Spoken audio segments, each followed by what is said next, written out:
La Première Guerre mondiale est un des conflits les plus sanglants de l'histoire. En 4 ans, plus de 20 millions de morts ont été comptabilisés. Mais comment un tel drame a-t-il pu se produire? Commençons par le contexte. Nous sommes en Europe au début du XXe siècle. La puissance occidentale est à son apogée. L'Afrique, l'Inde et l'Australie sont presque entièrement occupées par les Occidentaux. Mais des conflits territoriaux sont présents partout dans le monde. La France souhaite récupérer l'Alsace-Moselle, perdue lors de la guerre de 1870 contre la Prusse. L'Autriche-Hongrie est minée par les conflits interethniques dans les Balkans. L'Allemagne et la Russie se disputent l'actuelle Pologne.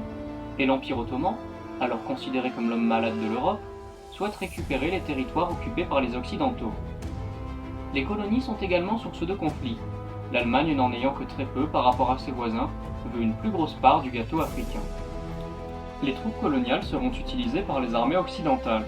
Certaines sont aujourd'hui encore célèbres, comme les tirailleurs sénégalais.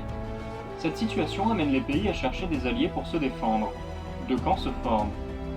La Triple Alliance, regroupant l'Allemagne, l'Autriche-Hongrie, la Bulgarie, l'Italie et l'Empire ottoman. Et la Triple Entente, regroupant principalement le Royaume-Uni, la France et la Russie. Le 28 juin 1914, la paix fragile maintenue jusqu'ici vole en éclats. Gavrilo Princip, un anarchiste et nationaliste serbe, assassine l'archiduc François Ferdinand et sa femme. Passons à présent au déroulement de la guerre. L'année 1914 est favorable aux empires centraux. L'Allemagne s'enfonce en territoire français, et met la Russie en grande difficulté en Pologne. La Serbie est partiellement envahie, mais résiste à l'assaut des Austro-Hongrois. Les Allemands sont à 45 km de Paris, et le gouvernement français se réfugie à Bordeaux. La France est presque à terre. Mais du 6 au 11 septembre, la première bataille de la Marne fait rage et stoppe l'offensive allemande. Suite à la course à la mer, les armées abandonnent la guerre de mouvement au profit de la guerre de position. Les tranchées se creusent et les barbelés sont érigés. En 1915, contre toute attente, l'Italie déclare la guerre à l'Autriche-Hongrie et passe de facto du côté de l'entente.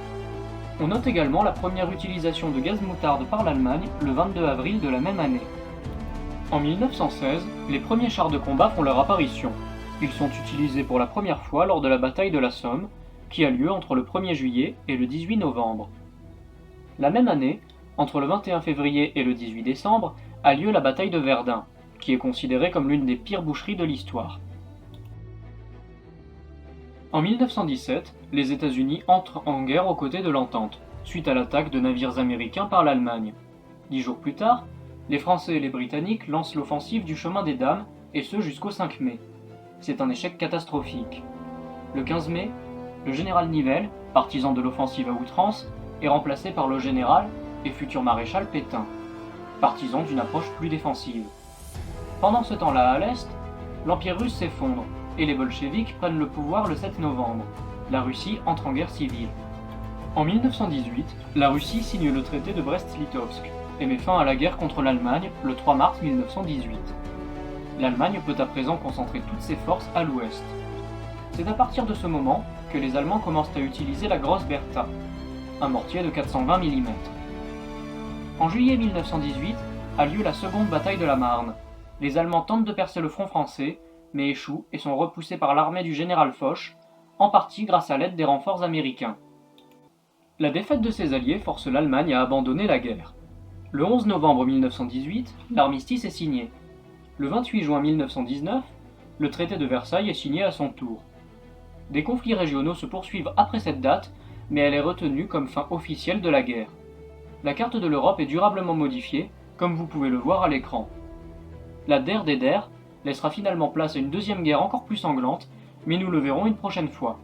Pensez à vous abonner et à mettre la cloche pour recevoir toutes les notifications. À bientôt.